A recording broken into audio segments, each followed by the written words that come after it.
पढ़िए, मैं तो कहूँगी कि ये बहुत खूबसूरत किताब है और आप लोग इस किताब को जरूर खरीदें।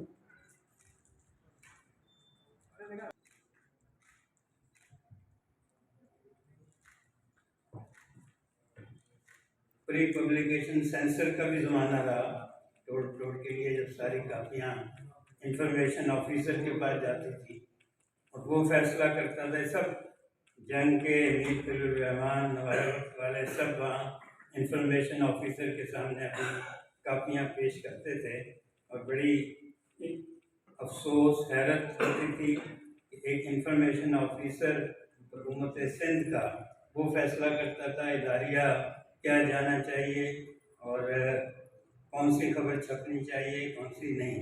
ये भी मेरा ख्याल है काफ़ी तवील अर्सा था, कई महीने तक हमने ये बर्दाश्त किया।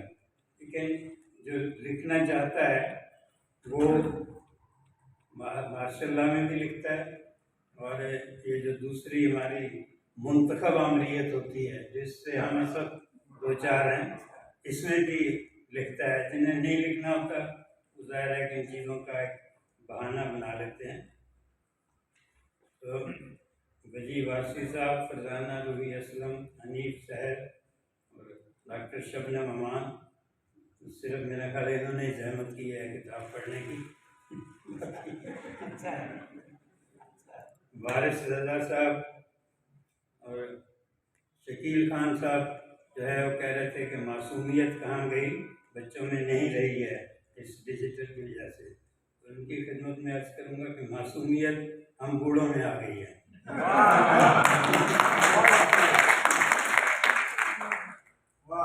मेरे सामीन में भी रज़ा अजनबी साहब हैं, फरद साहब हैं, असगर साहब तशरीफ रखते हैं, अब्दुल बासित साहब, आफ्ताब फारूकी और सलमान सरबत भी नज़र आए थे।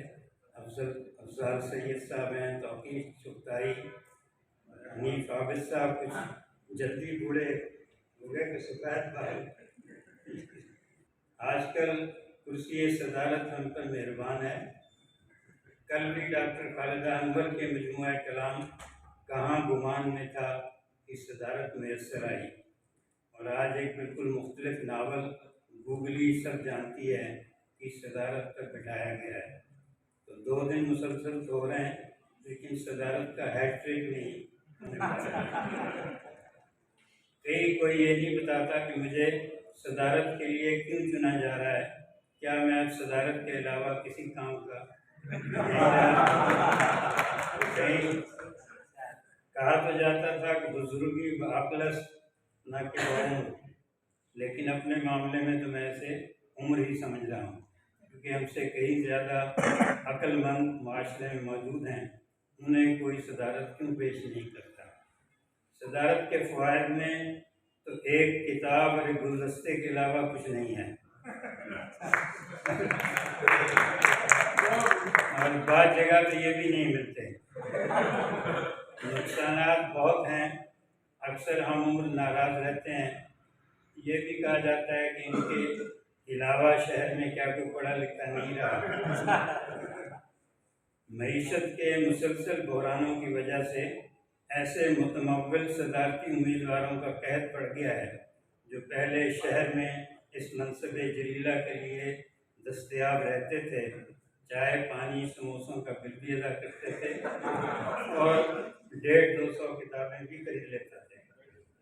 सदारत एक जिस्मानी वर्जिश और आजमाइश भी है। अपने इजहार ख्याल से पहले दूसरे मुकर्रीन की सब राजमा तकरीरें सुनना पड़ती हैं। चुड़ैल मूजी चुड़ैलिस्तान की मलका थी, जहाँ औरत राज था, जहाँ मर्द गुलाम और औरतें आज़ाद थीं। औरतें बाहर का काम करती थीं, घर का काम मर्द करते थे। मर्द अपनी पसंद की शादी नहीं कर सकते थे। उनकी मर्जी के खिलाफ उनकी माएँ उनकी शादी किसी भी औरत से कर देती थी। अब वजी वारसी से पूछने की ज़रूरत नहीं है कि चुड़ैलिस्तान कौन सा मुल्क है। ये नावल निगार और अफसाना निगार नाम बदल कर समझ लेते हैं कि मुल्क फतह कर दिया। मुल्क फतह करना आपका नहीं लश्करों का काम है। आप दिल फतह करें। औरत राज के लिए ज़रूरी नहीं कि औरत खुद हुक्मरान हो। हुक्मरान बज़ाहिर मर्द ही होते हैं, लेकिन असली हुक्मरानी औरतें कर रही हैं। इसलिए हमारे यहाँ कहा जाता है कि हर कामयाब मर्द के पीछे एक औरत होती है, और शायद यूसुफी साहब ने कहा था कि हर नाकाम मर्द के पीछे कई औरतें होती हैं। हमारे यहाँ तो कामयाब मर्द बहुत कम हुए, नाकाम मर्दों की एक फौज सफर मौज रही है। चुड़ैलिस्तान से मुझे कबल इशार सेंसर का ज़माना याद आ गया, जिसका मैं अभी जिक्र कर रहा था कि ज़िया के दौर में सेंसर करने वाले कुरान की आयत को भी काट देते थे, और वो बरमला कहते थे, हमें क्या बेवकूफ़ समझ रखा है, हमें पता है कि आप शैतान किसे कह रहे हैं। हाजी साहब और फारूक साहब, हमें भी इल्म है कि आप चुड़ैलिस्तान किसे। वजी साहब ने पहले जंगलिस्तान लिखकर जॉर्ज ऑरवेल के फलसफे को ताज़ा करने की कोशिश की, तो कितने खुशकिस्मत हैं आज, ऑरवेल के ऑरवेलियन अब मगरिब में बाकायदा इस्तिलाह बन गई है। मैं मदवाना दरख्वास्त मेरी फारूक अहमद साहब से कि वो तशरीफ़ लाएँ और इस बाबत कुछ गुफ्तगू फरमाएँ। आज मुझे पहली बार ये मालूम हुआ कि बच्चों के अदब का ज़माना मकान से कोई ताल्लुक़ नहीं। बच्चों के अदब के मुसन्निफ़ को अपना फ़ायदा देखना चाहिए, ये समझना चाहिए कि उसका फ्यूचर किसमें है, बच्चों के नावल लिखने में या कोई मनफ़अत बख्श काम करने में। ज़माना मकान की डिबेट या डिस्कशन मेरे ख्याल से शायद मिंटो क्रिश्चियन और इस किस्म के लोगों तक या इस किस्म के अदब तक ही महदूद रहनी चाहिए। हमें हरगिज़ डिस्कस नहीं करना चाहिए कि मार्क्सिज्म का मैंने एक नाम लिया जो हमारे प्यारे दोस्त वारिस साहब ने जिक्र किया, और मैं मुत्तफ़िक़ हूँ।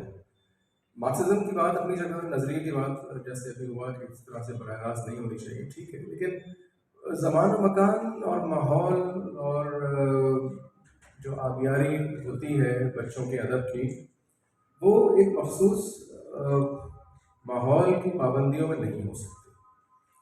हमारा नज़रिया बच्चों के अदब पे ये होना चाहिए कि आज़ाद फ़ज़ा में बच्चों को सांस लेना सिखाया जाए, बच्चों को ये तरबियत दी जाए, जो अपनी तहरीर है, कि खुली फ़ज़ा में माहौल को देखें, समझें, परखें, किसी चीज़ पे अपने आप को महदूद ना करें।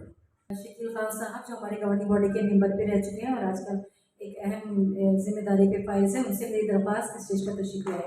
मोहतरम शकील खान साहब। गूगली को पढ़ने की कोशिश की। बच्चे हमारे अहद के चालाक हो गए हैं, मुख्तलिफ साइंस फिक्शंस, मुख्तलिफ चीज़ें, लेकिन इन चीज़ों ने मतलब थोड़ी सी बात जो है इसकी इस मासूमियत को थोड़ा सा ख़त्म नहीं कर दिया बच्चों की। वो मासूमियत ख़त्म नहीं हो गई कि जो शायद बचपन का खासा हुआ करती थी। जासूसी अदब में PhD हैं। इसके अलावा इनका एक शेरी मजमुआ पत्थर पे शबनम शाया हो चुका है। आइए देखते हैं कि वो गूगली के बारे में क्या कहते हैं। मैं खुद को बहुत खुशकिस्मत समझती हूँ कि दुनिया सहाफ़त के मोतबर तरीन शख्सियत जनाब महमूद शान साहब की ज़ेर सदारत इजहार ख्याल का मौका मिला। जनाब सब की इजाज़त से कुछ कहना चाहूँगी। दो चीज़ें मैं सबसे पहले कहूँ कि जब मैं यहाँ आई तो मुझे नाम तो मैंने पहले ही पढ़ लिया था कि यहाँ पे फारूक साहब भी मौजूद है, अवसार साहब मौजूद हैं सामने मेरे, और फारूक साहब अगर ये दोनों ना होते और इन्होंने मेरी इतनी मदद ना की होती तो शायद मैं जासूसी में PhD कर भी नहीं सकती। तो फारूक साहब और अफजाल आप लोगों का बहुत शुक्रिया, क्योंकि ये एक फोरम था जहाँ मैं आप लोगों का शुक्रिया अदा कर सकती थी। वजी वारसी से मेरी पहली मुलाकात हैरत और दरियाफ्त के खेल से हुई। जब मैं वजी को नहीं जानती थी, मुझे अफजाल ने जो किताब दी, मैंने गैर महसूस तरीके से उस किताब को पढ़ी तो मुझे लगा ये वो शायर है जिसके अंदर कुछ करने की सलाहियत है। इन्होंने अपने हैरत और दरियाफ्त का जो इनका शेरी मजमुआ था, इसमें उन्होंने साइंसी इस्तिलाहात को बड़ी खूबसूरती से आसान लफ्ज़ में ढाला। तो मुझे मेरी जब एक दफ़ा इनसे मुलाकात हुई तो मैंने कहा वजीर आपको देख के मुझे लगता है कि अगर आप शायरी करते रहें तो बहुत आगे जाएंगे इसी तरह से। लेकिन दूसरी किताब इनकी जंगलिस्तान को मेरी नज़र से नहीं गुजरी और अब वो भी सब जानती है कि अशात के आपको मुबारकबाद देती हूँ।